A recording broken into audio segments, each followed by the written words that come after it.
Hello दोस्तों, welcome back to my YouTube channel. आप लोग सोच रहे होंगे कि मैं कितना तैयार होकर के आपके साथ बात करने आई हूँ ना, लेकिन मैं भी कहीं पूजा से आई हूँ। कहीं कथा थी पड़ोस में, वहाँ पे गई थी तो आई, तो मैंने सोचा चलो छोटा सा एक ब्लॉग बना लेते हैं और आप लोग से कुछ बातें करनी है वो कर लेते हैं। इतनी गर्मी है ना, पूछो मत आप, गर्मी से दिमाग खराब हो जा रहा है। कल जो है, आपको एक बात बतानी है। कल मैं गई थी डेंटिस्ट के वहाँ, मेरे दांत में आरसीटी करना था। तो मैं क्लिनिक में बैठी हुई थी, मेरे पास अचानक से एक फ़ोन आया। मैंने फ़ोन उठाया तो उसने पूछा कि आप सुनीता तिवारी बोल रही हैं? मैंने कहा हाँ।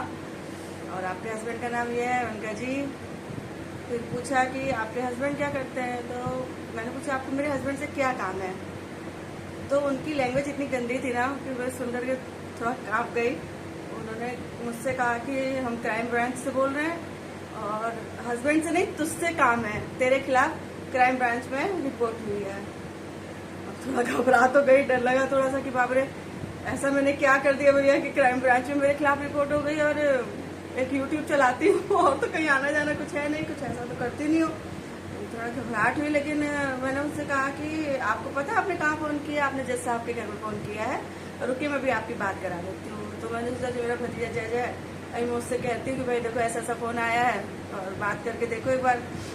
लेकिन जैसे ही मैंने कहा कि आपको पता है आपने जज साहब के वहाँ फ़ोन किया, तो उन लोगों के सुरी बदल गए, कहने लगे अच्छा अब से मत करना, ठीक है? और ये कह के फ़ोन काट दिया।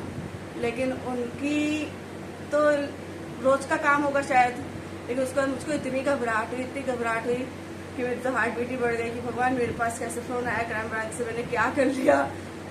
उसके बाद फिर मैंने अपने हस्बैंड को फ़ोन किया तो उन्होंने मुझसे कहा ये सब फ्रॉड है और फ़ोन काटो। मैंने कहा फ़ोन तो उन लोगों ने खुद ही काट दिया। तब जाके मुझे समझ में आया कि अच्छा ये जो आजकल इस तरह से डरा धमका करके पैसे वैसे अपने अकाउंट में डलवा लेते हैं, इस तरह की चीज़ें हैं। तो सोचिए ज़रा सा, किसी को गलत करने में ज़रा सा डर ही नहीं लगता है। उन लोग का तो अपना पैसा कमाने का भी जरिया है, दूसरों को परेशान करने का भी जरिया है, लेकिन दूसरे इस चक्कर में कितना परेशान होते हैं। मैंने सोचा चलिए मैं आप लोगों के साथ शेयर करूँ अपनी साथ हुई घटना को, ताकि आप लोग भी सतर्क रहें। भाई किसी के भी साथ हो सकती है इस तरह की चीज़ें, इसीलिए मैंने आप लोगों को ये बात बताई। मैं रात में सो नहीं पाई, लेकिन मेरा मन ये सोचता रहा कि आदमी किस तरह से कितना नीचे गिर जाता है, कितना किसी को परेशान कर देता है। इतना फ्रॉड करने में जरा सा भी डर ही नहीं लगता है उन लोगों को। मुझे तो समझ में एक्चुअली आया ही नहीं उस समय क्यों फ्रॉड है। मुझे तो बाद में जब मेरे हस्बैंड ने कहा, मेरे बच्चों ने कहा कि मम्मी आजकल इस तरह का बहुत हो रहा है, इस तरह की चीज़ें, तब जाकर के मुझे समझ में आया कि मतलब मेरे साथ फ्रॉड हो रहा था। इस तरह से चीज़ें नहीं होनी चाहिए, ये बहुत गलत चीज़ है। इतने लोग इस चक्कर में परेशान हैं।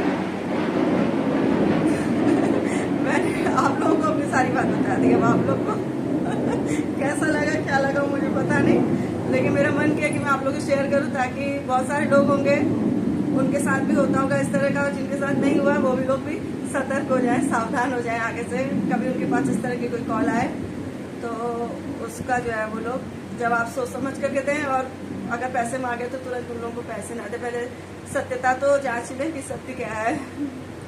कैसा लगा आपको मेरा ये ब्लॉग क्या था, मतलब मेरे मन की बातें थी। मुझे बताइएगा कमेंट करके। अभी तो मैं हंस रही हूँ, लेकिन उसमें मैं बहुत परेशान हो गई थी। Bye bye.